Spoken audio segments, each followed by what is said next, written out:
If you like this podcast or the previous ones, please consider buying me a coffee at buymeacoffee.com/Frankie'sPod. It just goes to help fund the software and the hosting.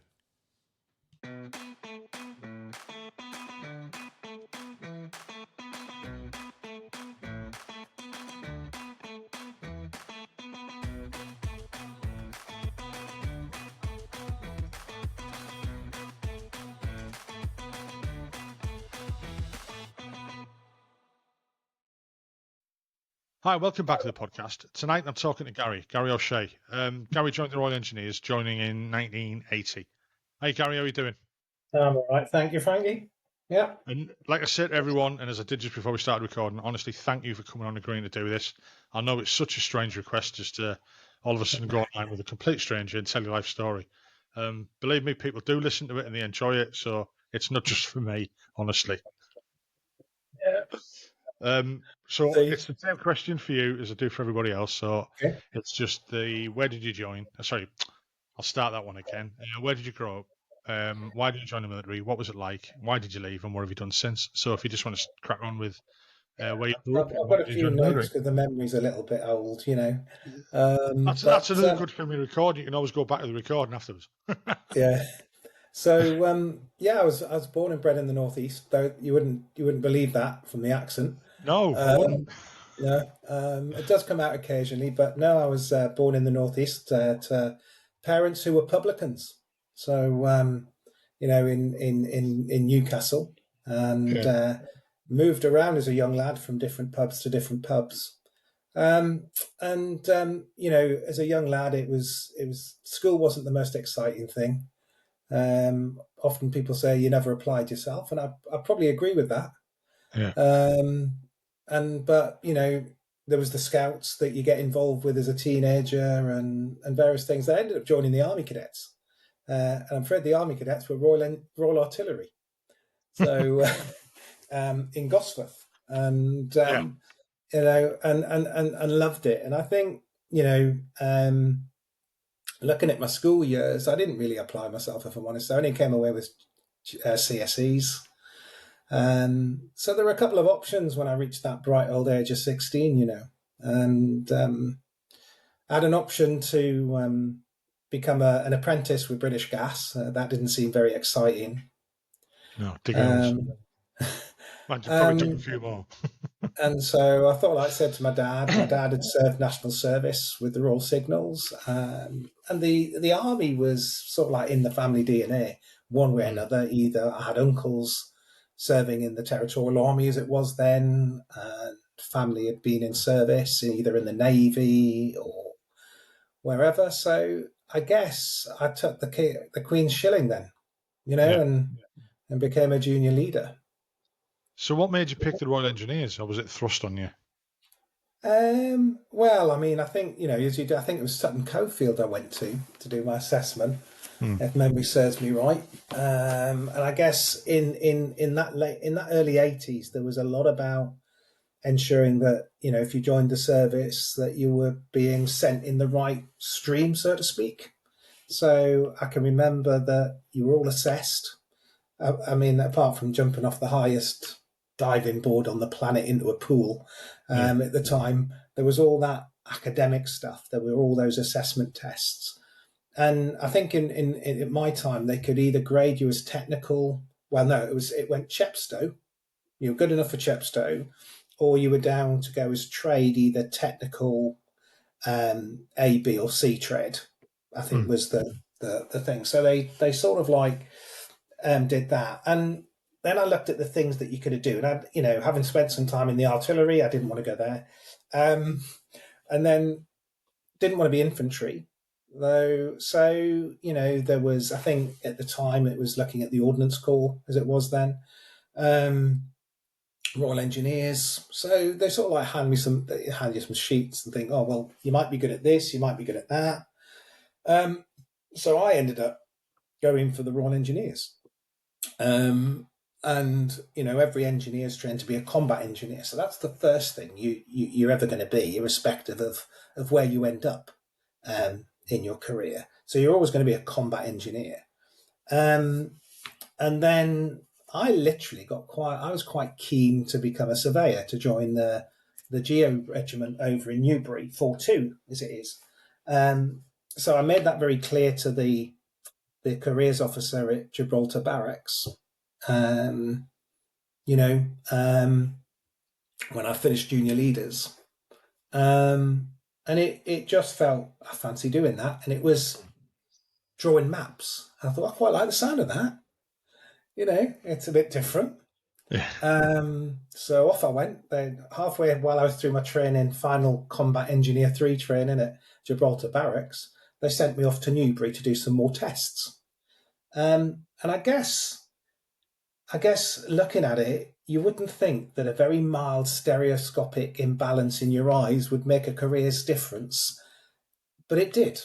Wow. Because they didn't have lots of sophisticated computers that drawed map back in the early 80s. It No. was two photographs and a special set of lenses with a pen that you would follow. And I think I can't remember the toy, but there used to be a toy that you would sort of like trace at one end and it would redraw it on a picture somewhere else. I can't remember what it was called. No, I was thinking of spirograph then. I know what you mean, though. Very similar. Yeah. So I had a go at that, and I thought I did reasonably well. The assessors didn't, because my contours were bigger than everybody else's. Right. And they said, unfortunately, you have not got a career in geo. And I was quite disappointed because I was quite excited. I mean, I couldn't do that. That mild imbalance, and they're quite rough when they do it. Stopped me from being a photographic interpreter. It stopped me from being this and being that. And so, in short, I was RTU'd, returned to unit, back to Gibraltar Barracks. And remember seeing the careers officer and went upstairs, and he said, he says, we weren't expecting that. And I went, nor was I, actually. And he said, right. He said, well, and I think when you joined the junior leaders and you recruited in the early 80s, you got a certificate. And that certificate told you they guaranteed you this particular type of level of job or one below it. And if they couldn't do that, you were free to go. If memory serves me right, I think I've still got the certificate up in the attic somewhere. Never used it. So the guy that I can remember my sergeant saying, well, what we're going to do with you? What do you want to do? Because where you were going, you can't do it. And he said, a lot of the technical trades have gone. He said, but we've got a couple of openings. I went, okay, well, where are they? He said, well, you could change corps. And okay, what are you thinking? Well, you can become a satellite engineer with the Royal Corps signals. And I wasn't interested in that. And he said, well, you can become a dog handler with the veterinary corps. I went, no, I don't want to do that. He said, you can come up, we've got some engineer trades left. You can be a farrier. And I went, really? No, I don't fancy that. How about going to the medical corps and become a physiotherapist? No, I don't want to do that. And he said, right, okay, we're running out of options here. And he says, we do have some vacancies. I went, okay, where's that? He said, bomb disposal. And I went, that sounds in. Tell me a little bit more. So he told me a little bit more. I can remember ringing home that night and speaking to Mum. I can just imagine her face. Saying, Mum, I'm changing the job that I'm going to do. And she says, what's that? She says, I'm going to be a bomb disposal engineer. And she thought, went, you're bonkers. What are you doing? No, it sounds really exciting, Mum. All of this stuff, blowing crap up and, diffusing crap. And it sounds really, really interesting. I fancy doing that. So Gibraltar, the time in completed my engineering training, it's quite interesting. I've got my sort of intakes photograph, right? And I can remember I was really peed off, because the photo was taken on the day that I went to Newbury to be assessed for geo. So there's my intake photograph, and I'm not on it, right? I'm on my junior leaders one, which is really good, but my intake at Gibraltar Barracks, I'm not on it. I know my intake number, but I'm not on the photo No because one the believes photo, you. yeah. And unfortunately, I serve with people who do remember me, so that's all right, isn't it? Yeah, I was a bit upset. I can remember saying to the drill sergeant, "Oh, you could at least wait." He said, "No, that was when the photography was booked." I can remember having the conversation. I'm going to miss the photo. I have the photo in the attic. I'm the only one not on it. I'd have stuck myself Um, on it. Get Photoshop on it. yeah, well, we didn't have it in those days, did we? No. You know, Well, we did. It was a um, pair of scissors and some sticky tape. so there I am as having been a Fred, which is a future Royal Engineer disaster, as you were known as a junior leader. I then was, finished my combat engineering training at Gibraltar Barracks and went to say, well, you're joining your unit. Okay, what's my unit? Well, your unit is 3-3 EOD Engineering Regiment based in Chatham Dean, Lodge Hill. Okay, off you go. So here's your joining instructions. Here's your travel warrant. I went, that's it. So anyway, it just so happens I was speaking to one of the full screws that, after when we passed out at Gibraltar, and he says, oh, I live down Chatham. So he says, what I'll do, I said, he said, I'll take you to the guard room. And so, we finished sort of like July time at Gibraltar Barracks. So it was sort of like everybody's on summer leave. Yeah. So I arrive at the guard room, as usual fashion, nobody expecting me. So I arrived with my duffel bag and my kit and said, here I am, and there's sort of like mass panic in the guard room as this young sprog of a sapper has turned up is joining bomb disposal. Now bomb disposal, you've got Chatham Dean down which is the big engineering camp, and then you've got Lodge Hill, which is the defence was then the Defence Explosive Ordnance Disposal School with its own little sort of setup, and the bomb disposal guys lived in Chatham Dean as part of as where we sort of were billeted. Yeah. So there was a little bit of a panic in the guard room. Oh, we'll just sit there. We'll see if we can find somebody for you. And after quite a long wait, this lovely guy, he's passed now, but he was a sapper, and he was known as Monty. The most cheerful of chaps, and he sort of like tucked me under his wing and sort of like sorted me out. He found me a bed, he found me a locker. He said, "Look, it's the weekend. Everybody's on leave." Yeah, because I'd left on the Friday. Everybody's gone away for the weekend, so nobody was going to be in the office until Monday. So he sort of like tucked me under his wing, and that I remember him to that day, and he made a really big impression on me. And I was later to serve with him in the Falklands back in 82, so 83. And so that was my first. Here I am as really a young sapper, wet behind the ears, mum going mad because I've decided I want to defuse bombs for a living. And I'm in a unit that very few people knew about.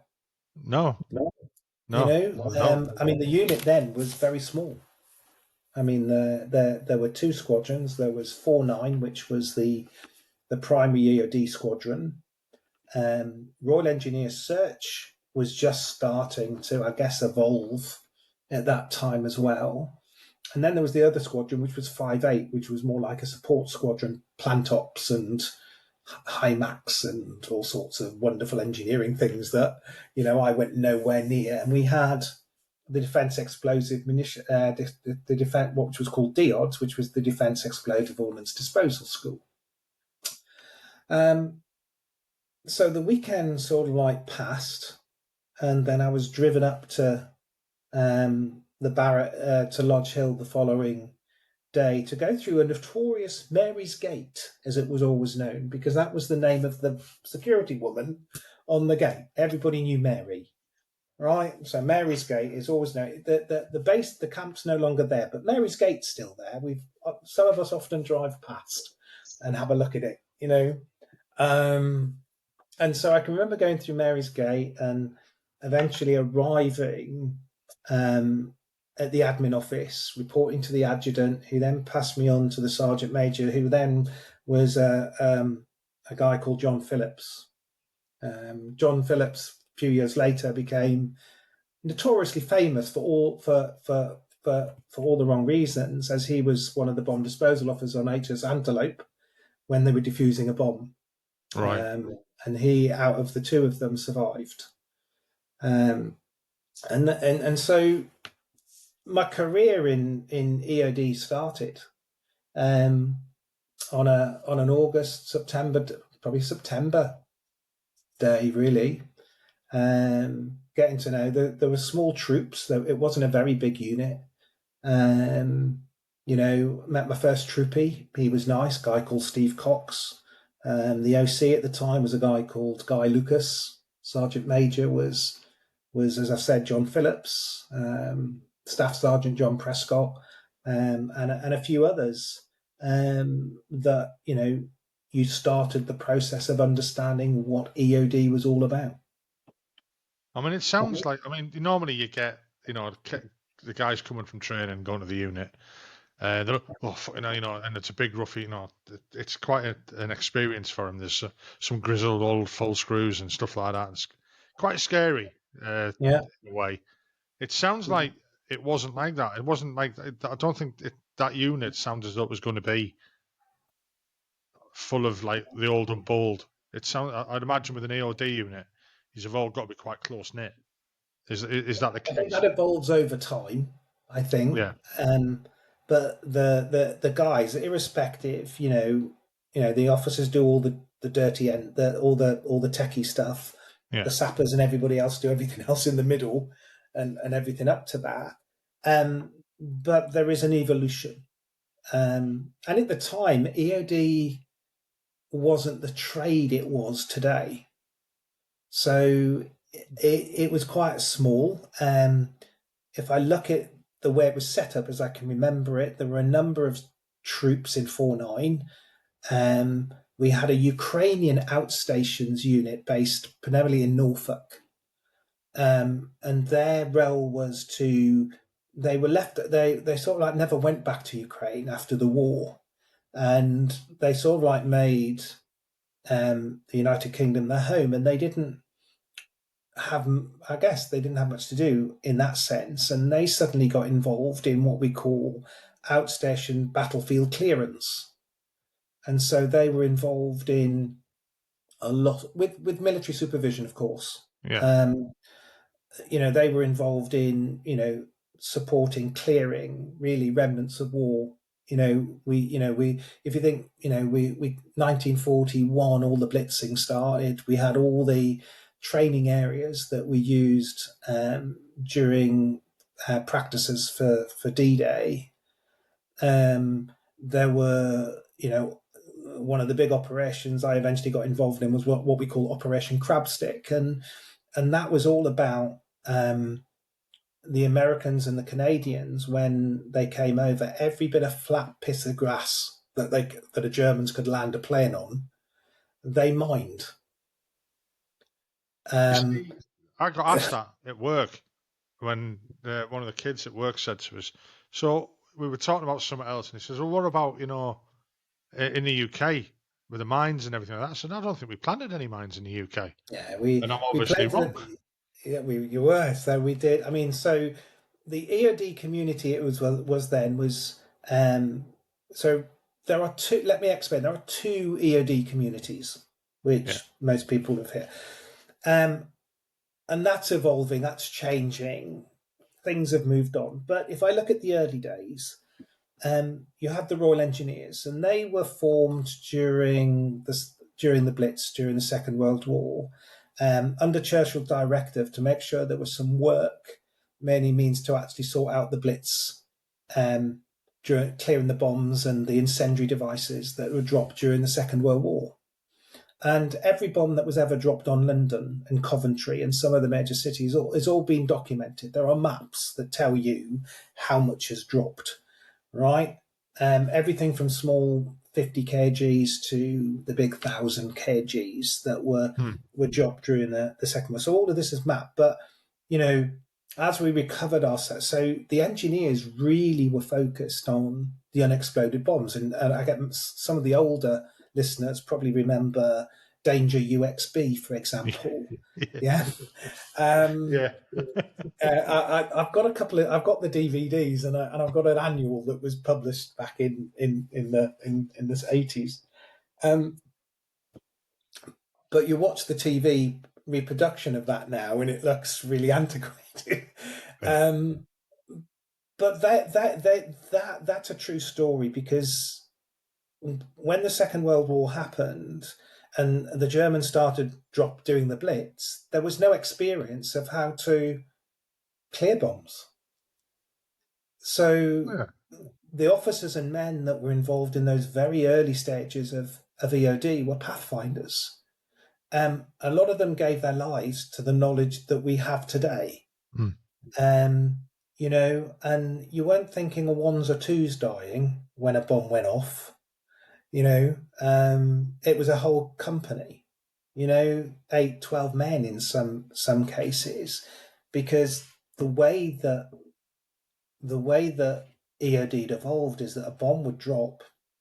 If it went below ground, it had to be uncovered before you could access it, before you could neutralize the fuse, and before you could get rid of it. And the Royal Engineers got pretty sweet at that. The Germans got wind of that, and they started booby trapping the fuses. And the first thing the EOD community knew, or the Royal Engineers knew about that, was when someone went to lift a fuse and they died. Because as soon as they pulled the fuse out, bang. And And so, you look at over this evolution. So that was sort of like the Royal Engineers piece. And I'll come back to that. The second piece was the Royal Army Ordnance Corps, which is now the Royal Logistics Corps. And they had ammunition technicians. And their role in EOD, because they had these ammunition technicians, was improvised explosive devices, and they became very apparent in Northern Ireland during Operation Banner. And they have a history that goes as long as ours. And so that's where you have these two communities now.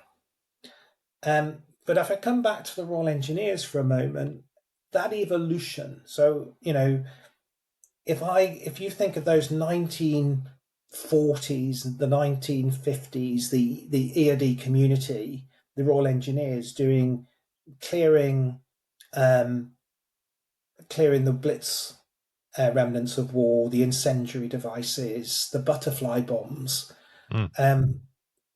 Very early on I want a little story about a butterfly bomb. I think if you cast your mind back to Danger UXB, there's an episode where they talk about the German butterfly bomb.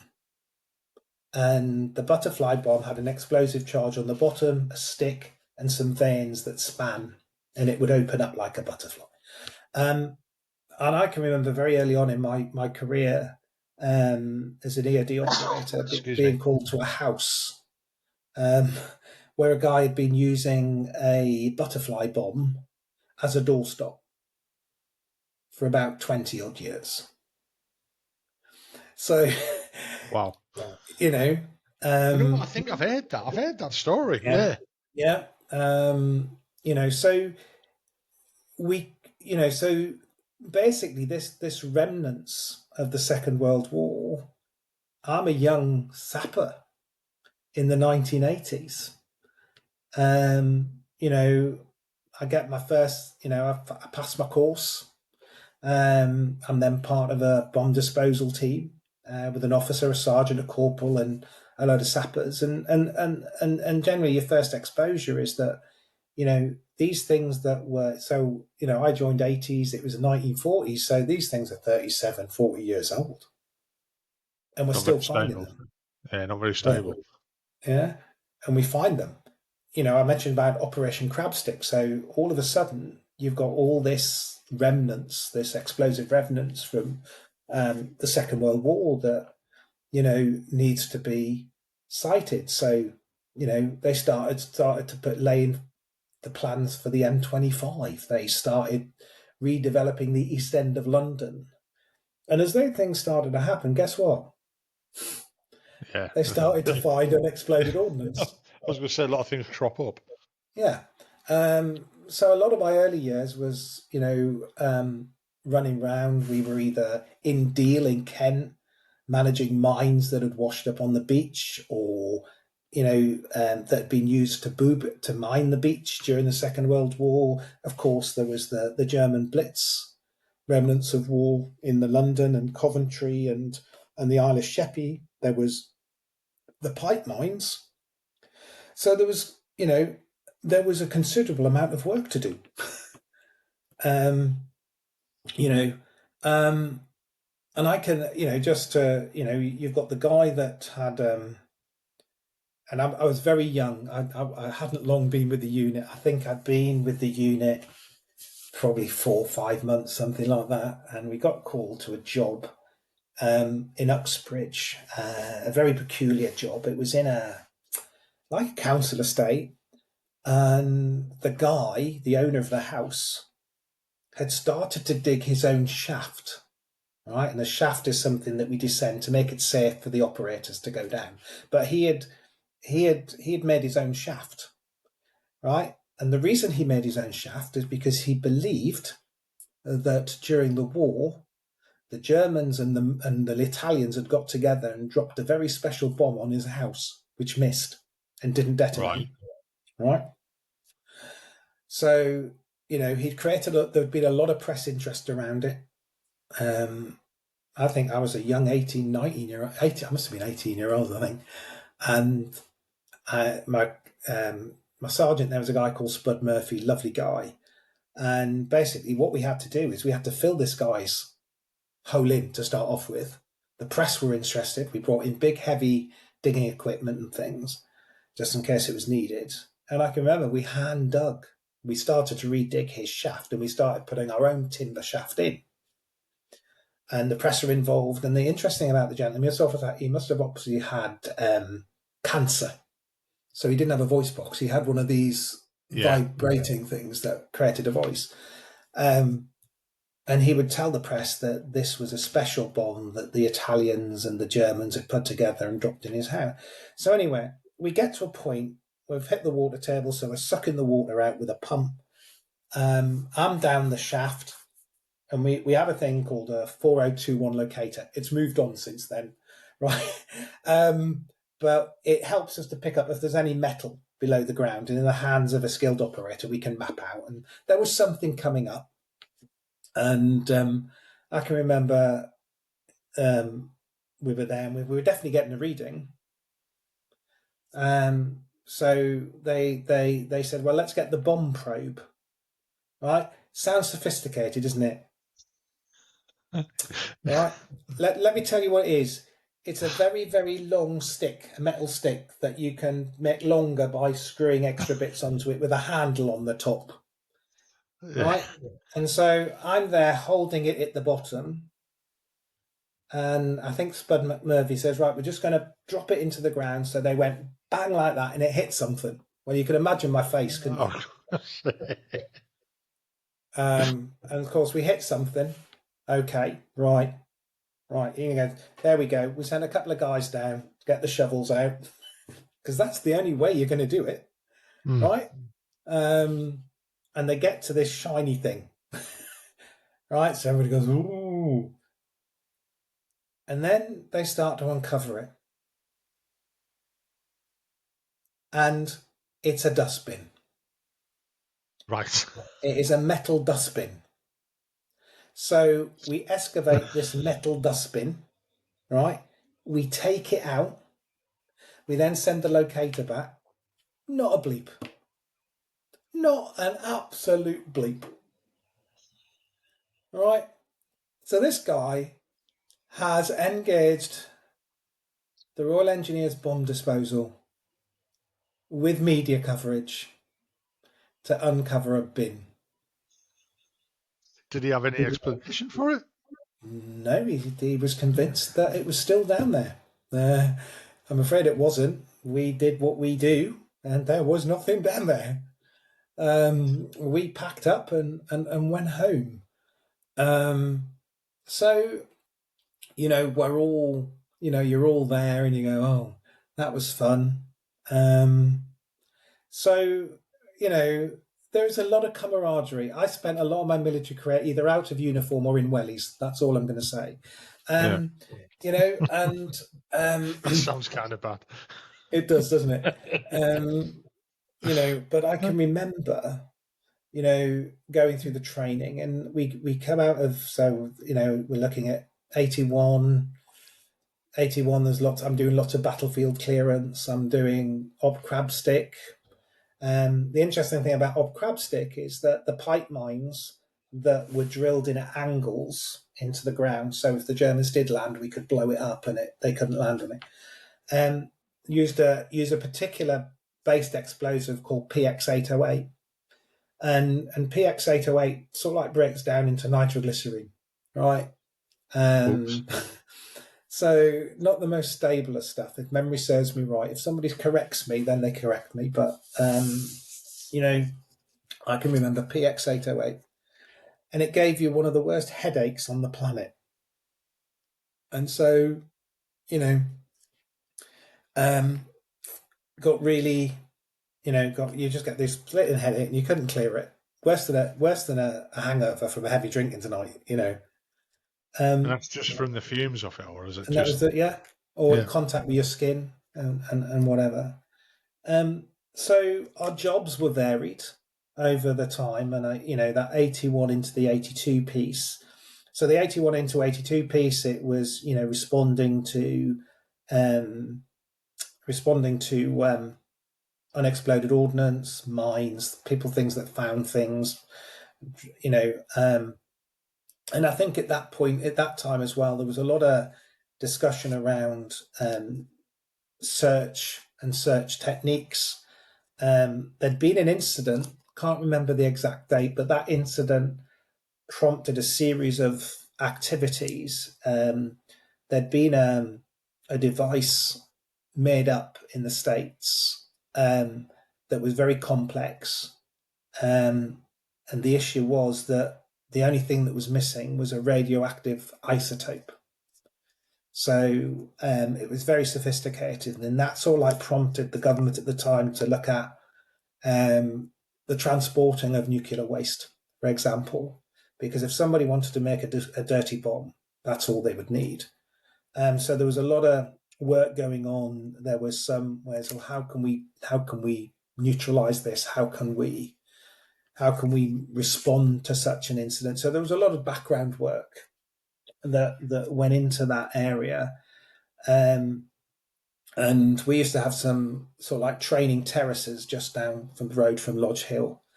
Um, and a lot of the search techniques that the Royal Engineers used and continue to use in future years were developed in those terraces. Yeah. And search has evolved in so many ways now. So we had all of this, and we come into the early part of 1982, and I'm on a bridging camp in Weymouth, and I didn't make the cut for the first cohort to go to the Falklands, but 12 of the team did. Um, How did you feel about it? I think anybody having joined the service has an opportunity to do what you're paid to do, and you Yeah. said, well, no, you're not going to do it. I think there's great disappointment. You know, Yeah. um, but Jim Prescott, John Phillips were the two senior people that went, and then some divers, and they all went on, and they went down to the South Atlantic, and you know that start. We know what happened there. But on the 23rd of May, 1982, in Falkland Sound, it became very real for my unit Yeah. because the Argentinians had been flying over the Sound and dropping bombs. And on this particular occasion, they decided to target. I think there were a couple of other ships in the Sound that were also targeted, but Antelope was targeted. And an Argentinian bomb went through the bulkhead and didn't detonate. And so Jim and John were tasked to go and deal with this device. And we have a thing. It's called a rocket wrench, and really this uses two blank 50 caliber rounds opposed to each other, so a bit like a Catherine wheel. Yeah. Yeah. And it's a rocket wrench. So the second part of it is a wrench, and it's a teethed wrench. And the way that it works is that you fit it to the fuse of the ordnance, and you take a safe distance, and you fire it. And because it spins, it should, if they've threaded the fuse right, it should come straight off. And it comes off so fast that the firing pin can't hit the detonator. Yeah, so that's how it works, right? And in this particular occasion, they did it the first time. I believe they did it the second time. Went up for a third time. As they went to reset it, the bomb detonated. Oh Christ! It killed Jim Prescott instantly, and Sergeant Major John Phillips lost his left arm and was injured. And that was probably the starkest reality that we had a unit for us. That's what we do. Yeah. And it had been the first casualty for quite a while. Was that the first one you experienced as well? For me, yeah, in my regiment. And so it sort of made what you did real. And I mean, you know what servicemen are like. They'll take the piss out of anything. Of course. And they'll always find some black humour somewhere. And then, our worlds. And so the life of EOD after the Falklands War was 6-month cycles. So I went back in 83 and 85. And, though the war had passed, medals had been given out, the EOD community were doing what it's done all the time, in peacetime and wartime. So it was clearing booby traps. It was finding the minefields. It was clearing the minefields. It was checking things that the Argentinians have at booby trapping things. And so, there've been some casualties along the way with that. We had some great help from the Argentinian officers and engineers coming back and helping us identify it. But I never knew that. Knew nothing about that. Yeah. They came and they supported, and they used a totally different system to we did. They used scatter drop mines, which are a bit of a nightmare because they literally scatter drop them. We scattered them in this area. Yeah. Fly a helicopter over and just drop them. And then there were the minefields. And let's not get the Argentinians wrong. They knew what they were doing as far as minefield construction was concerned. But you think of it, that was 1982. I think we declared the Falklands clear of mines in 2020. Bloody hell. Now, wow. I mean, you look at other places, like I say Bosnia and that, and it's going to be, are there still, is Bosnia declared clear now? I don't know. I wouldn't know, but I know EOD guys were involved in that. I mean, what happened over the evolution of that, the EOD, the Royal Engineers got bigger. Yeah. I left in 1990. And you look at it, you look back on it. I'm still in contact with the regiment. I still go to the regiment. I still go to dinners. Yeah. But I remember going to the new barracks at Wimbish in Essex, and I couldn't believe how big it is. Right, I think when I was in, we had two squadrons. We had two regular squadrons, and I think we had three TA squadrons and one regiment, which was 101 City of London, which was the first bomb disposal company, and that still exists today. And in over Iraq and Afghanistan, it went from being a regular TA unit to a regular unit, back to a TA unit or a reservist unit.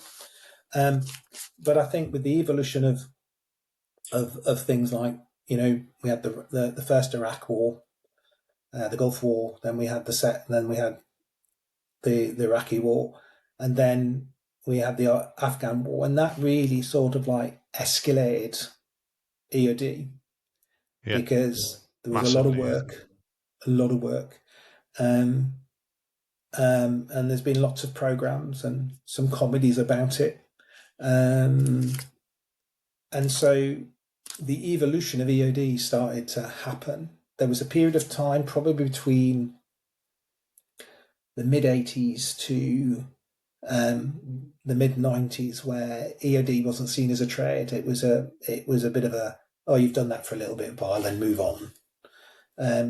It then became a trade of its own right, and it became EOD in search. Now, at the same time that was happening, you had Operation Banner come to an end.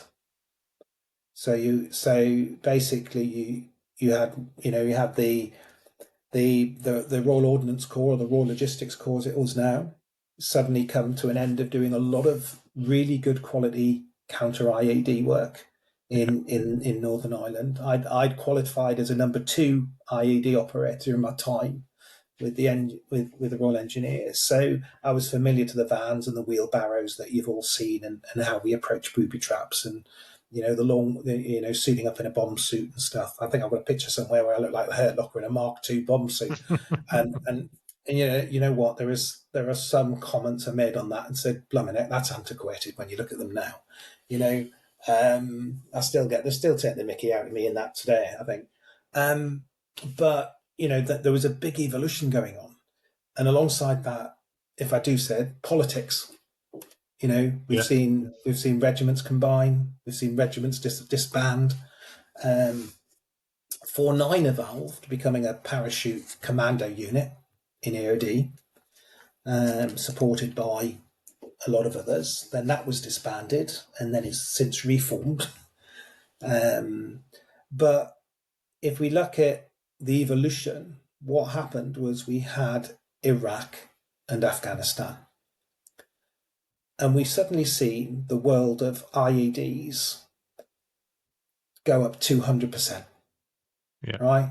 I mean, probably in my career, I probably handful of incidents. Right?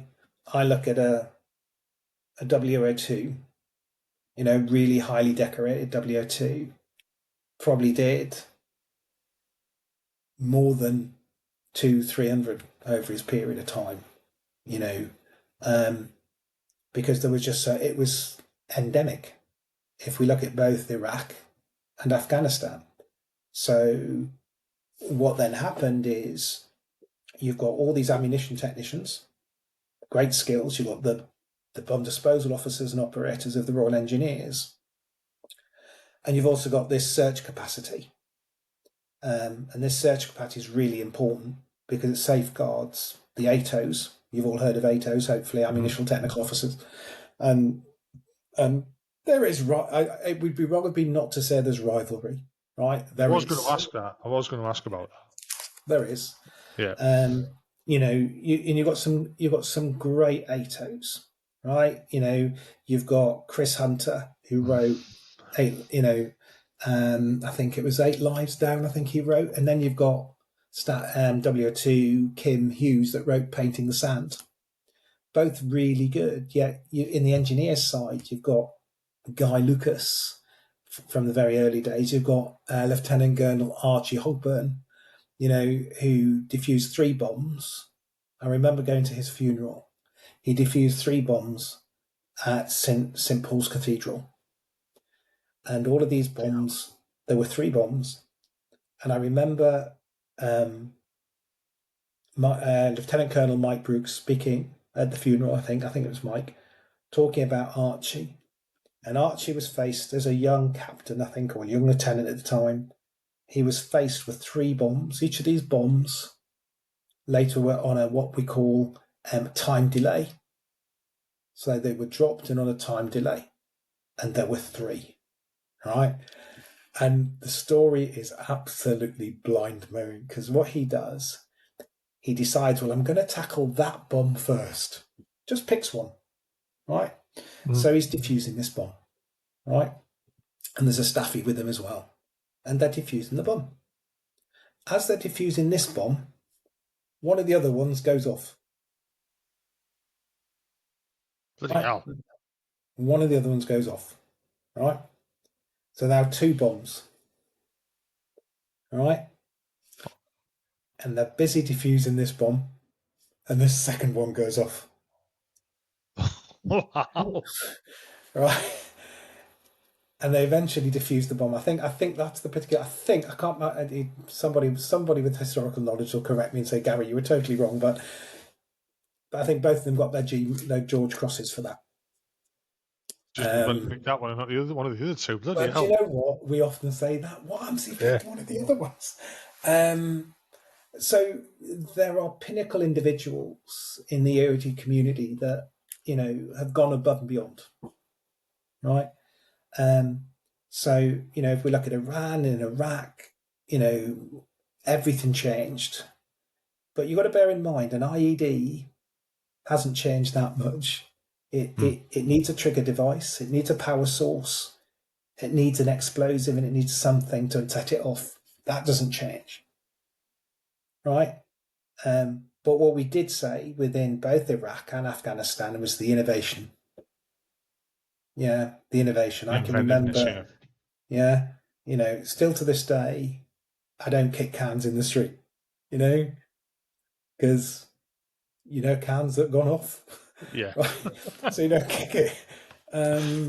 So you look at that, and so the world's evolved. The EOD world's evolved, and it continues to evolve. There's a lot more people in the game. I think if I look after the first Iraq war, the EOD personnel then who were coming out set up private companies. So we've got Brimstone and Brack and a few others that do commercial work. So they've made their skill a commercial operation. You see guys now that were in EOD on building sites like HES2, just sat there waiting for the builder to say, oh, I found that. It looks like a bomb. And the EO guy walks up, looks at it and goes, no, it isn't, you're all right, moves on. And that's all their job is. Right? I know a guy that's a bomb. No, it's not. Yeah, that's it. If we cast our mind back to the 2012 Olympics down in Stratford was heavily bombed during the Second World War. And as they were starting to prepare for the old Olympic Games, they kept regularly finding bombs all the time. Yeah. If they followed SOPs for every one of those, right, the damn place would never have got built. Right? So, if it was small, right, I'm not saying much more, right? Right. So yeah, but the world has changed, right? So EOD and IED and search is a skill, and very much so, yeah. And it get me wrong, we have our moments. I can remember going out with the boss on my tour in the Falklands, for example, and there was a battle going on between the Sergeant Major and the RSM. Now, every EOD operator knows the safe distances, right? So you find something, you protect it, and then you run your cable 1,000 meters and get behind something that's not going to budge, right? And you go firing now, and off you go, boom, right? But these two guys decided, oh, we're going to have a game, and each of them would come in each day and throw their cable and say, I did it at 900 meters. I did it at 500 meters. So it was a bit of a game, and I can remember we were on, I think, on Mount Harriet in the Falklands, and there was a howitzer with a round up the bleach, and the RSM said, right, we're going to blow this, and we're going to stick behind that rock. I went, you are kidding me. And he blew this thing up, and the thinking wheel was spinning in the air. We had it bouncing going down the road, and there's crap everywhere, and you go, oh my lord. And there is a photograph. There is a photograph, frankly, that I'm really embarrassed about, because there was a day when we were clearing the Argentinian trenches up on the hills that there was some grenades in a hole, and I was the smallest guy and the thinnest guy in the group, so I was dangled down into this. And you pick up a grenade, you bend the pin back, you put a tape around it. That's what you should do. No, just pick them up, shove them in my pocket, let me get the hell out of here. Let's put it this way: it was a tight fit going in. It's even tighter coming out. And I got stuck. Right. And I got stuck because I had grenades in my pocket. So there is a photograph of me looking crappy scared because they can't pull me up, because I've told them I haven't bent the pins back and put tape around it. I probably got bollocked for that. Yeah, I can imagine. I'd imagine your bollocking was the least of your worries, though. The relief afterwards. They managed to sort of like dangle me down, cut the bottom of my pockets, take them off, and sort it out. But yeah, they often say I should write about that. And then I think if I look at sort of like some of the highlights in that career, I was part of the search team that was involved in the search of the Libyan embassy when they shot Evan Fletcher in St James's Palace. So we had a team, and that was interesting. That was a job and a half, you know. I mean, I have to say the Libyan embassy. I'm too young to have been involved in the Iranian embassy, and there was too many people on that balcony already. Yeah, about 3,000 at the last count, I think. Yeah, thousands of them. You know, I was still 16, so I was definitely not there. But was involved in the Libyan, and we had a search team there, and you know that was clearing all the rooms, going through and you know making sure that you know the police could get in and do their forensic bit and stuff. Really, really interesting. So there's all those little things that I can remember doing a clearance job in civilians, because we used to do a lot of unmarked work and stuff, and at Queen Anne School for Girls in York, that was it wasn't in the school itself. The school was what was happening is the River Ouse goes past the school, and what they were doing is they were dredging dirt up from somewhere and reinforcing the flood defences. But in that dirt was unexploded ordnance, or practice unexploded ordnance. So you 1 minute you're in, you're on the van blue lighting through London. The next minute you're set in civvies, living in a bed and breakfast, because we never, doing a job quietly and getting it sorted. And how many times it happened that nobody knows about, yeah. Yeah. So there was all of that going on, and eventually, the years passed, and things happen, and I left the service. So what made you decide to leave then? A combination of a woman and military discharge, medical discharge. Right. So I left. I left the service. Loved it, but things change, don't they? Yeah. And so from there, I bummed around for about a year, thinking about. I did resettlement at Aldershot, Um, um, I spent a little bit of time in QEMH in Woolwich. Sad that it's not there anymore. It was a lovely hospital. Did a lot of wonderful work. But ended up leaving the service, bummed around for a year, was an Arga fitter for about a year, building Argas. A friend of mine had a company, and I was just looking for trying to sort my head out, as you do. Yeah. I didn't want to join the police force. I didn't want to do all the stuff that usual squaddies do.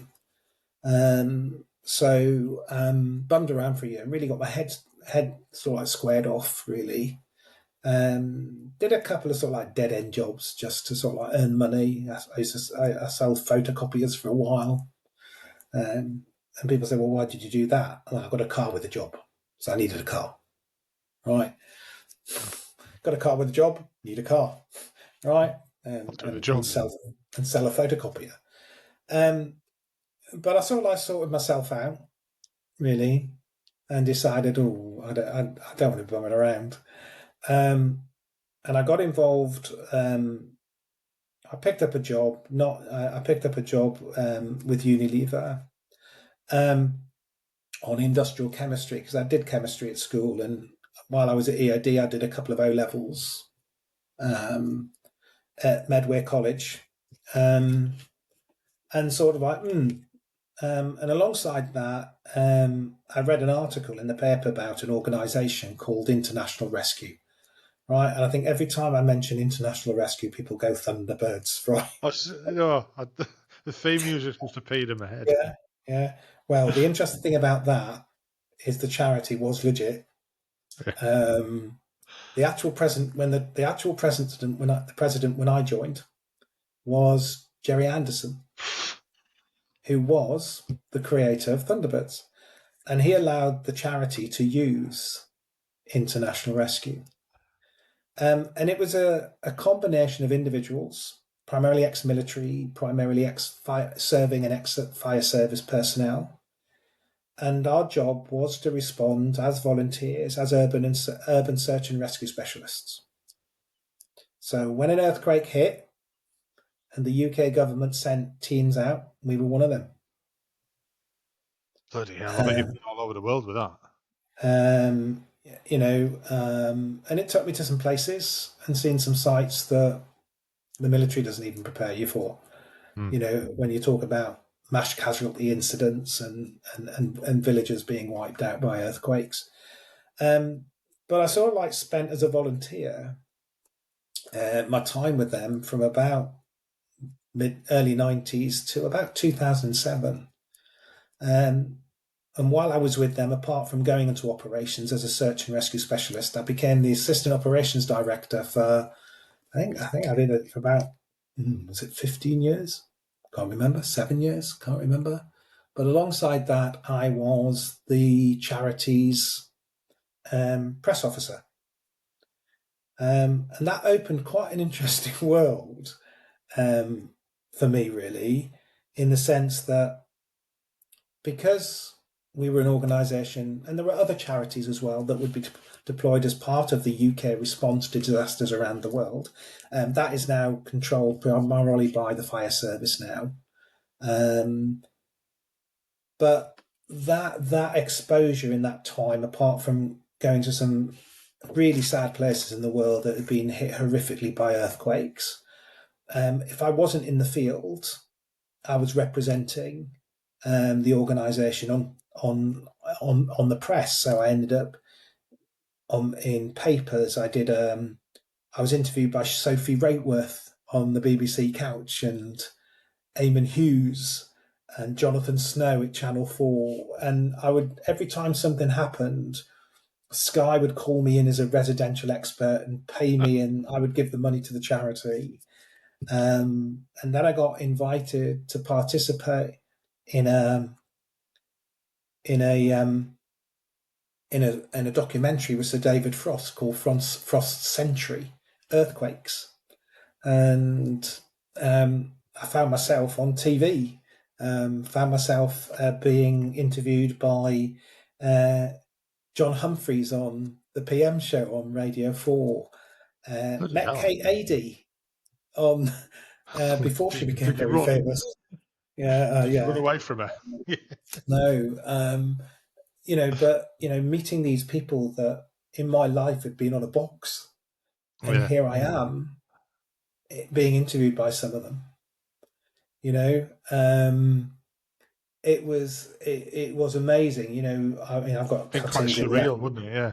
It was, and they'd pick me up by car from the house and drive me all around London to all the different stations. Or I can remember the neighbours going bonkers. I think it was the Afghan. There was a big the Mujahideen were uprising in Afghanistan with I think I can't remember.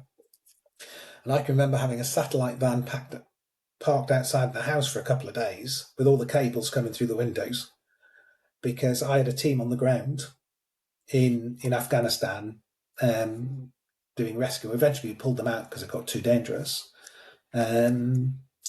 But I suddenly found myself in a world that I loved in the sense. So and the organisation went from strength to strength in the early 90s. It was a thing, Yeah. I never made the honours list, but colleagues of mine did, which was good. Um, and then from there, I got into eventually. The UN wanted to move away from disaster tourists. People I can remember sat on a plane going to Iran with a guy sat next to me from some charity called Civil Defence, and I said, "Oh, who are you with?" He says, "Oh no, I'm just on my own." I'm sorry. Well, who's supporting you? Who's what happens if you get injured? Um, and that was just one incident, and there were many instances over the years when the Mozambique floods happened in Mozambique, and we worked with HMS Ocean and the South Africans in recovering people that were trapped in the floods. I remember being on an interview show with Jeremy Vine, and he'd had some people from the Royal Life Saving Institute who do a cracking job, and they wanted to go because they had boats, you know, and we were chatting away, and I said, "Well, okay, I get where you're coming from. What's your inoculations like?" "Well, what do you mean?" I said, "Have you had your rabies? Have you got your cholera? Have you got this? Have you got that?" And no. Right? The chances are, if you get cut, you know, you could become a casualty yourself. So, there were things that, you started. So what then happened? The UN started to gain a greater control of non-government organisations that were part of government responses, and they start to grade us. Um, you know, the assistant operations director or the operations director at the time, William McMartin. I was the assistant ops director. There was another director called Ray Gray, and he pathfinded a BTEC qualification with Sheffield Hallam University in urban search and rescue.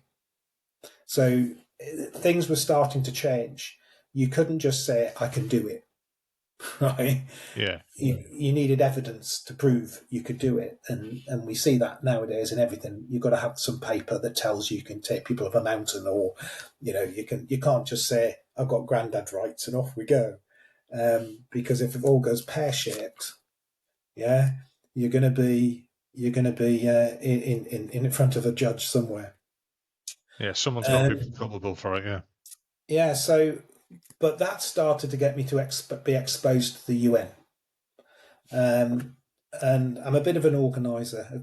My wife tells me I'm very good at organizing, very good planner, very good at organizing different parts and sorting it. And the UN suddenly said, "Oh, we need operational support people to coordinate rescue teams coming in and all the resources." So creating order out of chaos was the job. So I became what the UN called an OSIC support operator. So I would take over. There were different functions within that group. So there were times I would do press because I'd had the experience. There was time I would do security. There were times I would coordinate that piece. And I'd been away to Finland to do a course with the UN. And that really started me getting exposure to this organisation that seems to have a fascination with the colour blue.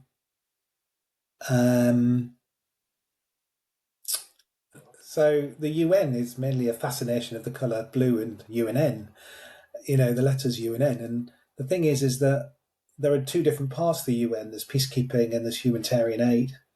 And so I ended up moving into.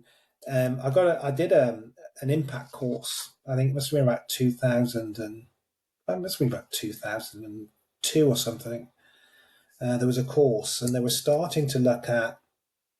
The UN have a role called a SIM Cord officer, which is civil and military coordinations officer, which is G9 and CIMIC in the military, for example, just to align it there.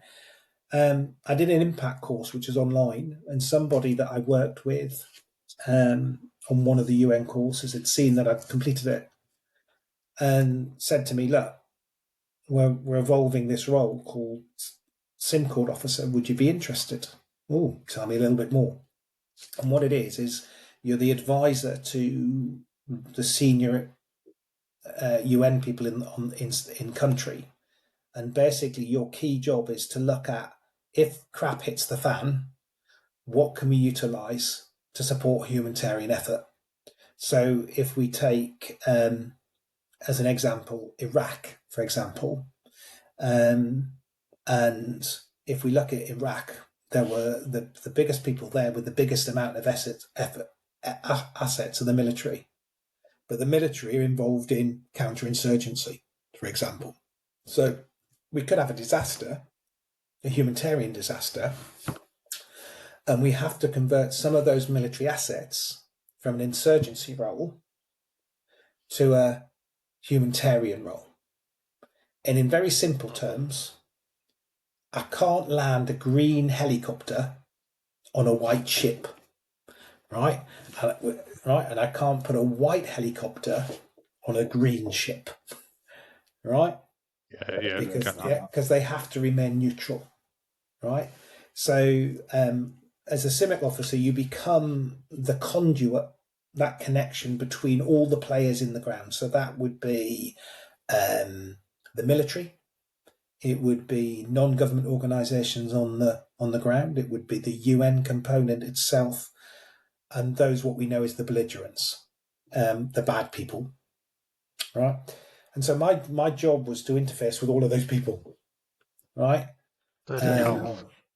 And so I went on a couple of courses. I did one in 2003, and then I did a staff course in 2007, and eventually found myself in Afghanistan, working with the Americans in Herat, working with the Brits in Lashkar, and that was interesting.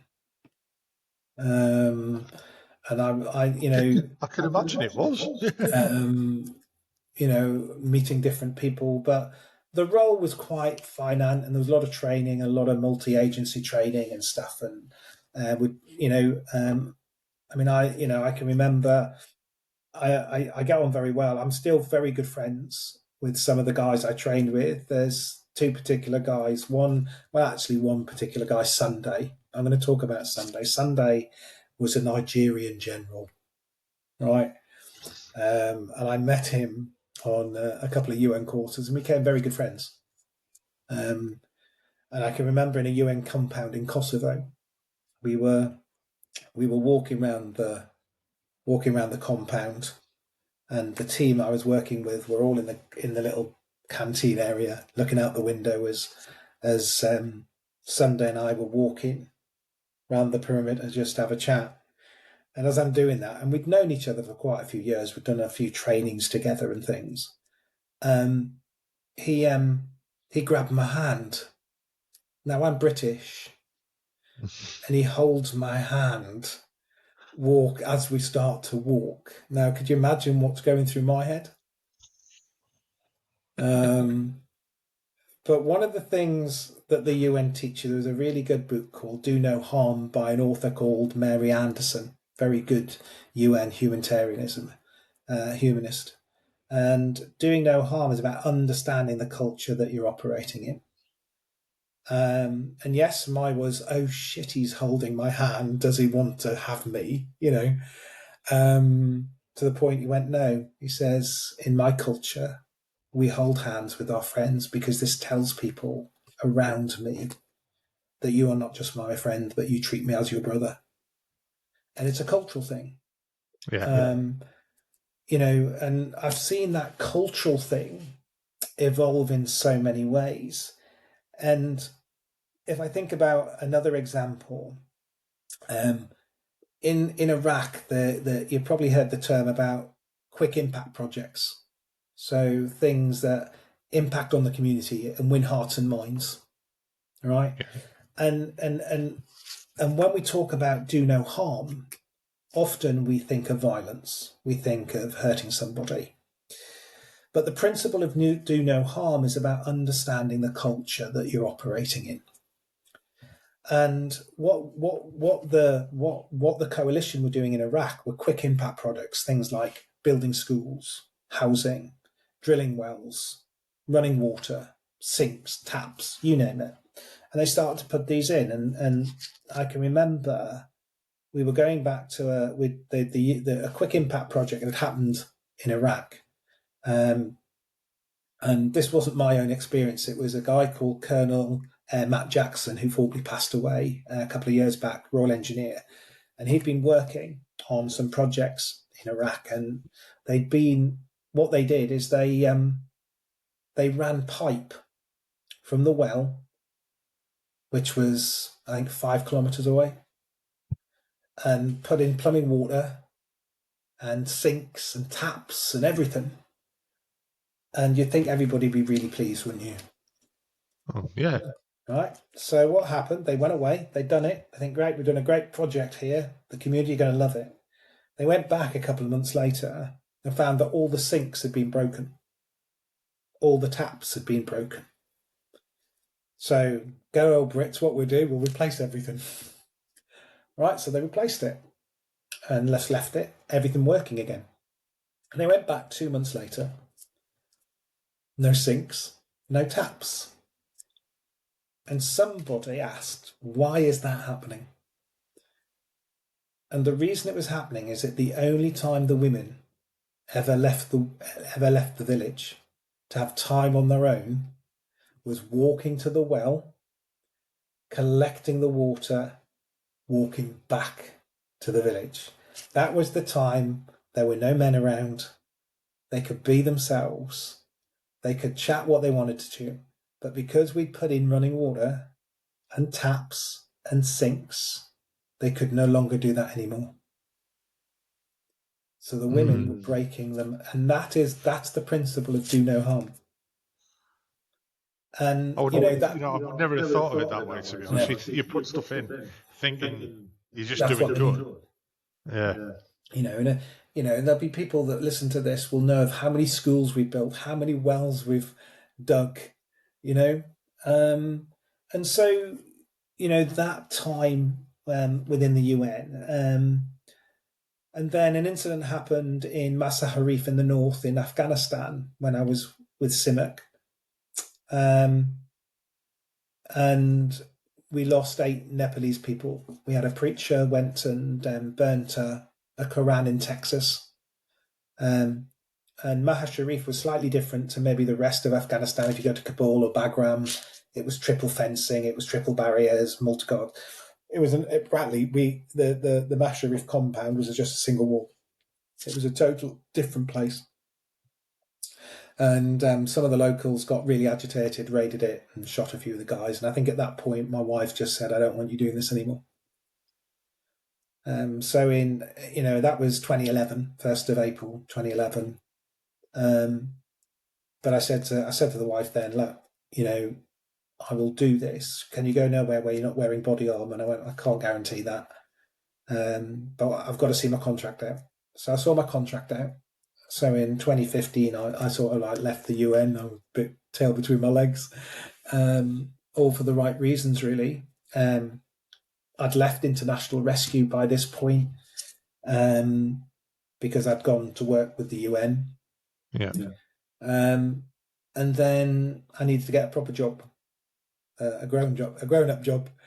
So I joined a company called Ecolab. I joined them commercially, um, and I worked my way through them. At what 2024 now. Did lots of different jobs with them. I loved the company, loved the jobs, and ended up spending in 2019 becoming part of the learning development team based in Leiden. So I work in the Netherlands, but I live here. Um, and I've been working for them ever since. Um, but a thing happened. Um, a thing happened in 2020. This thing called COVID. Yeah. I tend Yeah, to remember it. a really odd moment in time, wasn't it? Yeah, it was bizarre. And I'm a people person, so my job was around people. But all of a sudden, overnight, we're on lockdown. Um, and my mental health really started to suffer because I wasn't having that interaction with people. And the call came at the time that they wanted vaccinators. So originally, I started with St John's. I did some clinical training and did a load of tests and became one of their thousands of volunteer vaccinators that would spend our evenings and weekends stabbing people. Um, but in the early days of it, it was quite restrictive of who I could vaccinate because of age predominantly. And that frustrated me a little bit. So I reached out to the NHS, who also had a volunteer bank. They would give me some more training, but it would then widen what I could do. And then I felt that, rather than just sat around twiddling my thumbs for 8 hours on a shift, because I couldn't vaccinate half the people that were coming in, right? With the NHS, I suddenly could vaccinate everybody. So, but why was I doing it? Was it the fact that I had a sadistic motive of just stabbing people all day? Um, no, I think the bit for me was that contact with people, that, Yeah. that that contact with people, that interaction, and you think about, well, I'm only with them for a couple of minutes, as I go through my consent piece and tell them what the jab is all about and what the side effects are, and give them some leaflets and say, "Are you ready?" Bang, in it goes, and then move on to the next one. Um, but I worked within a team, and all of that just uplifted my spirits because I was interacting with people. We Yeah. were locked down for 2 years. Yeah. From my experience of it, I kind of enjoyed lockdown because I'm not a people person. Yeah, But I did find that people were all of a sudden nicer to each other during that time. You know, they were more helpful to each other. And, yeah. I mean, when you did see people, you didn't end up talking quite a lot and stuff like that. But I thought that people were quite nice. It was a weird time. It was like, the nature was recovering, the town centres and stuff like that. Yeah. I mean, But I then all of a looked at. sudden it stopped and it was just like back to normal again. You were like, oh, right, okay. I mean, I loved going out for walks. I used to call them when I used to have phone calls, work calls. I would walk and chat because there was nothing else to do, and I'd walk along the very. In any normal time, the roads here can be very, very busy, but it was so nice just to walk along the road, a very busy road, no traffic. Look at the river in Cambridge and see it go from really murky to really clear in that Mm. 2 year period because of the changes that were happening. Not hearing planes was really weird, you know. Um, so I think for a lot of us, and for some people, it was very difficult, and I get that, and for all sorts of reasons, you know. Um, People found them locked in houses with people that were never meant to be locked in houses with, and and things around that, and all the other things that it raised with society's ills, so to speak. For me, I had never spent I'd never spent so much time with my family ever because I'd always travelled. Right? My job now, I'm out the country 6 months of the year. You know, um, so I got into COVID thinking, am I going to survive it? you know, because you were hearing of people's marriages failing and things and all sorts of things because suddenly people were forced to live 24/7. So, I came out of that. I went, woo. um, and I guess when December 2022 came, the world started to turn back to normal, hadn't it? Things were lifted, and my time with the NHS as a vaccinator came to an abrupt end. It was really sad. I got to know people, and I really enjoyed it. Really enjoyed working with the NHS. And the thought of going Did back that make you think of going back to, or like taking a change in career and going that way? Or I think at the time there wasn't the financial option to do that at the time. right. So I went back to my job, but went to the NHS and said, "You've got any other clinical jobs? Anything I can do?" They said, "Oh yeah, you can make dental appointments." I don't want to do that. But they said contact the ambulance service. So I duly did. Contacted the ambulance service, and we have a bank, or they run a volunteer stream called Community First Responders. They're primarily in place to assist cardiac arrest or be first on scene. I thought I quite like the sound of that. I can volunteer to do that. I'd been a rowing. That's another thing. I've been a rowing coach with a club here in Cambridge for 7 years. So I wanted to do something different. So I wrote to them. They wrote back. I passed the interview. I did some online things. Went and did a course. Qualified last September, but didn't actually go live as a first responder until December of that year, December 2020. No, 2020. So December 2022. So I went live really 2023. Quite scary in a sense that you do your training. You either share or raise money to get kit, and we carry quite a bit of kit. But really scary because you've done all this training, you've got this qualification as an AFROS, which is an ambulance first responder on the scene. So you're generally sent ahead of the ambulance, right?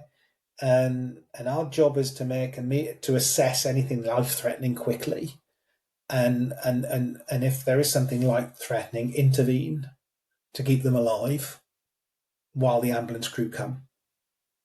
And that ranges, from everything from cardiac arrest to respiratory issues to I've got a pain in my chest to I don't feel too well. I've got kidney issues. So I do, and they ask us to do what 16 hours a month. I do on average 39 because I split my time between local as a CFR, as a volunteer.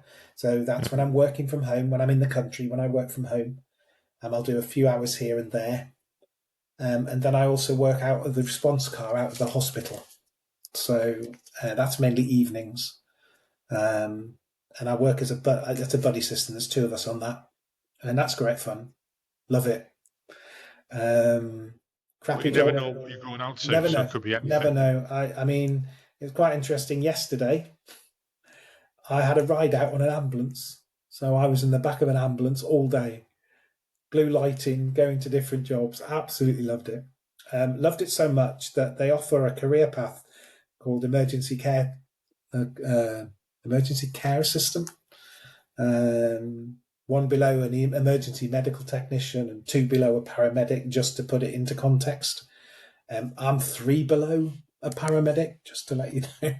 Um, so I ended up paying last week for my FREC 3 course, and then I'm going to do my FREC 4, and that will give me the qualifications to change career. And I think we've had a chat at home, and maybe one of the things I will do is maybe do something different.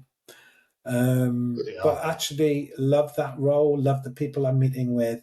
People said I should have done it years ago. My military association, because that's one thing I haven't talked about through this, because most regiments or whatever have associations. Being a Royal Engineer, we have the Royal Engineers Association, but I didn't get involved with them until 20 years after I'd left the service. I hear them quite a lot. I mean, for the same myself, it was like 12 years Yeah, before I even went to a reunion and stuff like you that. know, part of it was, I'd seen some bits online and that didn't appeal to me. So I can remember joining the Royal Engineers Association, and then once you do that, you can join a branch, and there's a bomb disposal branch, there's a junior leader branch, there's a armoured engineers commando branch, you name it. So I went to a very first meeting, and we were fortunate enough to have the meeting in the House of Law, in the House of Commons. One of the members worked there, and so we could use one of their meeting rooms, which was quite nice. So we'd have a look round and use the Piers bar and balcony and things. Really nice experience, I remember sat in that very first meeting and went, if I'm going to be a part of this, I said, the reason I haven't been a part of it is your website stinks. Don't like it. There's the wrong type of photographs on it. And unless it changes, I don't think it's the right image. So I said, what I'll do is I'll redesign your website. I redesigned it then. It's been done professionally since then by another company that we've used. But I've been an active member of the association, the Royal Engineers Bomb Disposal Association, or the Royal Engineers Association Bomb Disposal Branch. Let's get it right. I'm currently the membership officer for that. I also manage the website. I'm what they call a webmaster, whatever that is. And we have very strong connections with the regiment. So I go back for play dates. We've been, the guys have been down in the West Country blowing crap up last month. We were invited to the police college at Ryton, where the Royal Engineers do all the training for the search. And there's, guys I served with work there. There's guys, and someone said to me one day, why did you rejoin this? Why did you get involved? And I guess people look at military careers differently. I think the first type are the type that leave the military but have never left. And I'm sure we come across those. There's those that leave it because it's a chapter and don't ever want to go back. And I get that. And then there's probably people like you and I that it just takes us a bit of time. And there could be all reasons why we've not connected, and it was probably a lot deeper than a couple of photographs on a website, right? But it just took you a while to just reconnect. And someone said to me, what's it like since you reconnected? Because I'm meeting up with guys I served with. And it's like, all I can say is like putting on a pair of familiar slippers, right? It's like putting on a pair of slippers. Yeah. And it's good to connect. It's good from a mental health point of view. I guess like most servicemen, we've got friends that have died of cancer, being treated for cancer. And I think, that's the association I'm part of is really good at supporting people.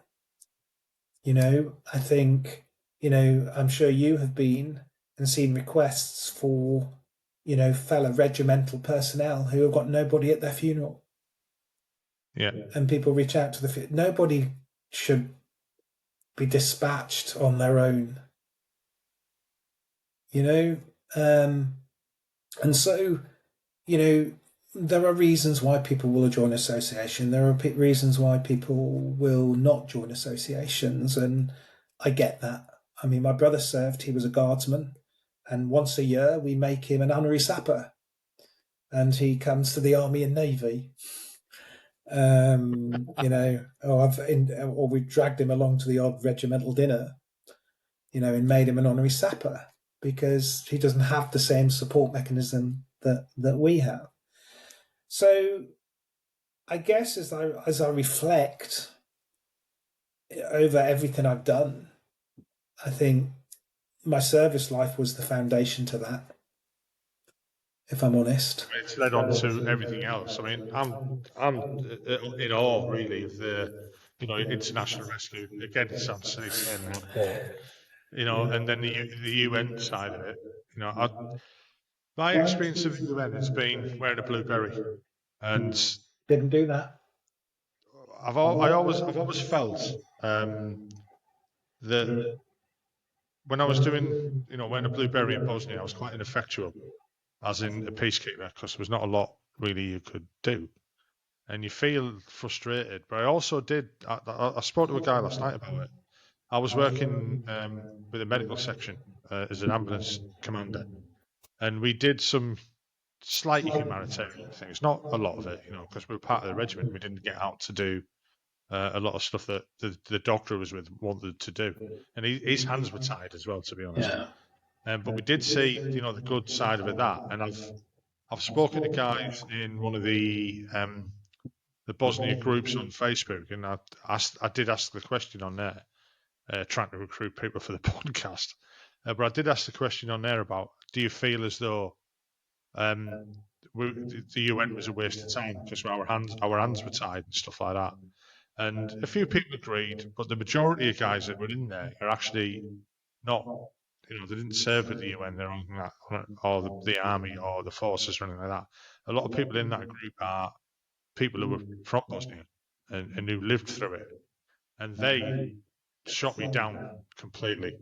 Saying about, if yous weren't there, we wouldn't have had this, we wouldn't have had that. And it wasn't just about saving lives; it was about getting convoys through. It was about getting aid in the right place and stuff like that. And I suppose we don't see or don't appreciate that as the guys carrying weapons that we can't use, type of thing, and feel frustrated about it.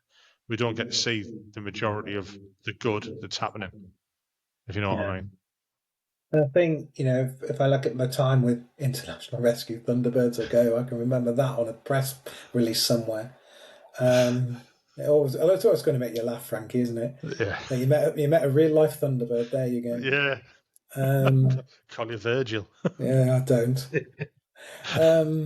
But you look at it, and I think one of the things that people used to say to me is, other agencies that I work with, if as members of International Rescue, we were in on ground for probably no more than 7 to 10 days because our rescue window is limited. But often we were very impactful, you know, in the sense that we'd get in and do. I must admit, I've recovered more dead than the living, if I'm honest with you, over the years, in that role with that community. And the International Rescue, I can remember some jobs. We were involved in the search with the murder of the two girls in Soham. I can remember that. I remember being involved in a murder search in Market Risen, looking for a wife that had been murdered. And I look at all of those things. And as I said earlier, if I look at my military life as much as sort of like a foundation, a springboard that created, and you know, and and it's not something that I harbour on a lot, Frankie. I mean, most people, we've all had hard times, right? There's times I've had no money. There's times I've had debt collectors on my door. But I guess, over the years, I've sort of like gone back to that military training, and I've gone back to that resilience piece. I think that we're taught. But everything I've done, and if I look at the motto of the Royal Engineers Association, service before self, I think, I look at my life and I go, because people will say, well, why do you do that? And I don't go, oh, it's because I was a Royal Engineer. It got no. I think it's just in the DNA, and I think servicemen are quite focused in one sense. Everything I get criticised that I can be very black and white. Yeah. Okay, but I ask when people challenge me, I say to them, no, I'm not black and white. I know what's just and I know what's unjust, and it's the injustice I don't like. And you've probably seen more of that than Yeah. a lot of us have. Um, so I turned 60 this year. And I look back, and it has had its moments. Ooh, don't get me, but there's been a lot of good stuff. Yeah. You know, um, the people that I meet, not just the interesting thing, and I don't know about your associations, but often people will say, I remember one year I did I don't do the cenotaph that often, but one year I got asked to put the wreath down, which was a really a nice privilege.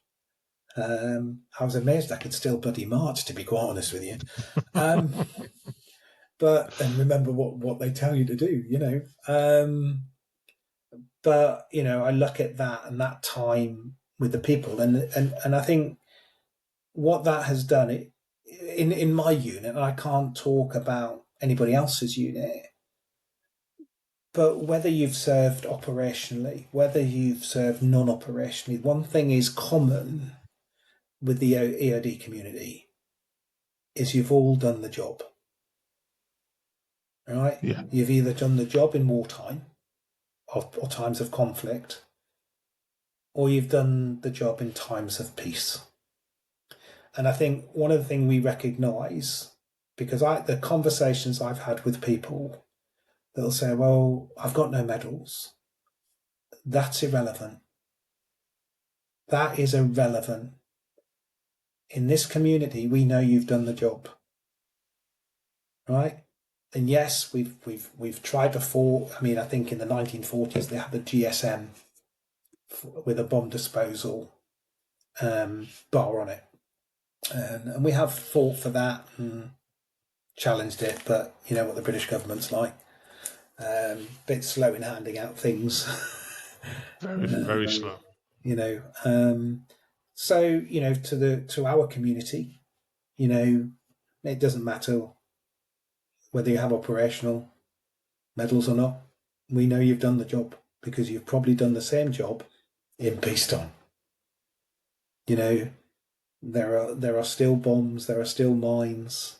If we look at search, we look at operations around the globe, training foreign nationals to do AOD.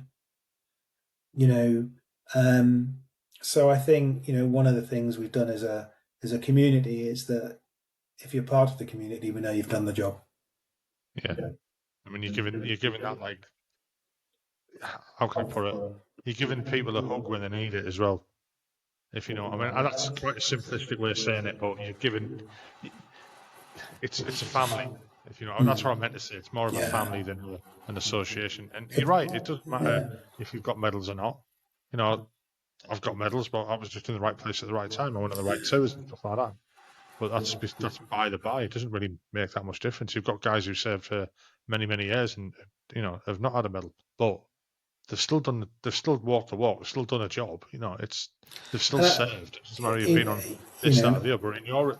Like you're saying, in your situation, if you haven't been on, you haven't got a medal, but you've still walked the walk. You still life's on the line. Where most of us haven't done that. yeah. We haven't experienced nowhere near the fear of hanging upside down with grenades in your pocket, for God's Well, I sake. was upright with my hands like that. Oh, that way. Could have been worse then. Could have been. Um, you know, Mm. I'll tell you a funny story. Um, you meet guys, and I can remember I got back involved with I got involved with the association, something like, as I said, 20 years on, right? And I can remember my early days in the lines at Chatham, Chatham Dean Barracks, and I'd been out on a run, And for some unknown reason, I'd got back, had my shower, and pulled the inside muscle of my leg by my groin, right? And I got a rack. I got the biggest stack of deep heat you could imagine, right? And rubbed it all over my groin area, right? He's saying, "Where's Gary going with this?" Right? I'll tell you where I'm going with this, right? Let's put it this way: it all got in the wrong places, That's, right? I could see it. That's why I'm wincing. Yeah, and I'm in absolutely agony, right? And a guy that I served with, right, when he first met me after 20 freaking years, said, "I can remember you walking down with your bollocks in a 58 mug of cold water, screaming." Right? He hasn't seen me for 20 years. Let's forget about all the good stuff I've done, right? He remembers that bit. I think anybody would. Yeah, well, I remember it quite, Yeah, but you do. yeah. But, you look at it and you've got to laugh because, Yeah. our service lives are all different Yeah. and they'll all mean different things to each one of us. But, I look back and look at those funny times, the 58 pattern mug with my bits hanging in it because I'm in absolute agony. Actually, when you think about it, it's a perfect shape as It well, is isn't a it? perfect better with cold water in it, I tell you. But Oh yeah. don't have deep heat on your hands and go to the toilet. That's all I'm going to say. Yeah. Um, Had but similar experiences, to be honest. you just look back at it. I look back and those early days of log runs and sand runs, and you think that must have been bonkers. That's Must not have been where. absolutely bonkers. Most of the time, we didn't know what we're getting into, so it didn't really matter, did it? So I think as I look at this, I'm looking through all the questions here that you sent. I've taken some notes. I've totally gone off them, um, as you Everybody do, does. you Everybody know. does. Um, but I look back and I love the time. I wouldn't change it, but I would love to have extended it. Yeah. But Um, then you wouldn't have got to do what you went on to exactly, do. So exactly. everyone's in a place for a reason. If you want to call it, kismet or whatever, Yeah, everyone's there for a yeah. reason, and you've gone on to do some wonderful stuff. You know, um, and I'm fortunate that I have had that opportunity. Yeah. Um, and I think for some people it's part of their DNA. You know, um, I often said somebody said to me one day, there are people in the world that there are life givers and life takers. What do you want to be? Yeah. You know, and I've definitely picked up the giver piece.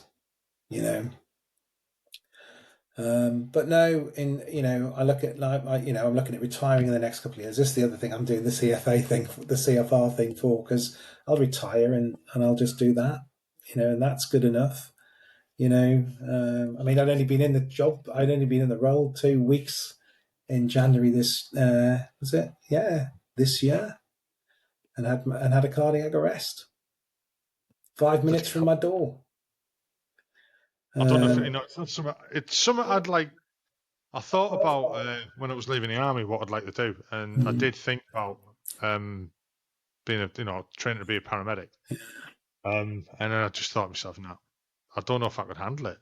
It's I know guys who do it, and some of the stories they've told me, and I'm just like, no. So we forget that as normal civvies, that these guys are going out to see some horrific things sometimes, and they're dealing with as a life and CFR, death.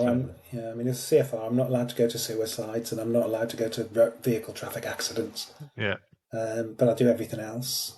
Um, but I'd qualified in September. December, I got my kit. The first 2 weeks in January, I had my first. He didn't survive. And it was a really. I have to admit that was scary. yeah, I can imagine. Because everybody's suddenly looking at you. What do you. But there is a. If I'm going to promote anything, I think I'm going to promote something. Um, the the heart. We've had a couple of Restart Heart days, and it's a campaign. And I think it's important that what they want to do with the campaign, Frankie, is they want everybody to be able to do CPR. Yeah. You know, before they started the campaign, only 1 out of 10 people responded when they saw somebody in the street having a cardiac arrest. Since the campaign, it's 6 people now respond. So if we can pick up that extra 40%, you know, there is a chance that somebody you might know will survive. And, you know, you crap yourself. You think, oh, you know, you're not going to get taken to court for helping somebody, right? You know, that's a fallacy people think about. You've got the Samaritan's Act. So you know, and secondly, if you're not there helping, right, they wouldn't have had a chance. Yeah. You know, I mean, I totally get that. Yeah. And it is about, you know, you get intervening. Quite simple. Somebody's not breathing, and they haven't got a pulse. Start CPR. That's it. You know, so you know, like everybody, I was scared of it. You know, I can remember the first time I jumped out of an aeroplane, I crapped myself. Yeah. But so you're going to get me doing. But I jumped out, and I was only going one way, wasn't I? There was nothing I could do about it. And just to clarify, I didn't do that as a military man. Just to clarify that to the airborne brothers, right? I did it as a civvy. Yeah. For enjoyment. Yeah. Strange man. Yeah. But right, Gary, I think now we're in 40, nearly 50 minutes there. I think you've told us as much as you can, really. I mean, some of the questions I wanted to ask you, I really didn't want to ask you. You know, didn't want to go into specifics of like what was it like working with the International Rescue too much and stuff like that, because you know it's not what this is about, really. I don't know, try and not glorify disasters and stuff like that. I didn't want to go too much into it. I mean, the charity disbanded, I think, about 18 months ago. Right. You know, it's a shame. Yeah, but all the NGOs, I think, in that field have probably gone down the same route because the parameters changed. Yeah. You know. Well, I'd like to say thank you for coming on again. It's been fantastic listening to your story. Normally, I get a lot more involved, but sorry about that. Then no, it's a good thing. Believe me, people get sick of hearing my voice. No. Usually, I get more involved because I've got input as well. You know, I've got comparisons and stuff like that. And from you walking through that gate to in the engineers, I've got no comparison really at all. You know what I mean? So I've just had to sit back and listen to a fantastic story from yourself. You've had a really interesting life up to now, and hopefully for a lot more. And I take my hat off you. My hat off to you for everything that you've done for other people. That's the story I get. This is that you selflessly help other people, and it's a fantastic thing to do. Yeah, thank you for allowing me to share my story. Honestly, it's great. It's been wonderful. Right, I'll stop the recording there then. I hope you enjoyed that podcast. I enjoyed recording it. If you could just hit the like button, and also if you could subscribe and hit the notification bell, that would be great, because it'll help the channel grow. The more people will see it, the bigger it'll get, and the more guests I can get on, and the more people I can talk to. Well, I hope you enjoyed it, like I said. Look forward to the next one. Hopefully we'll be out next week as normal. Bye-bye now.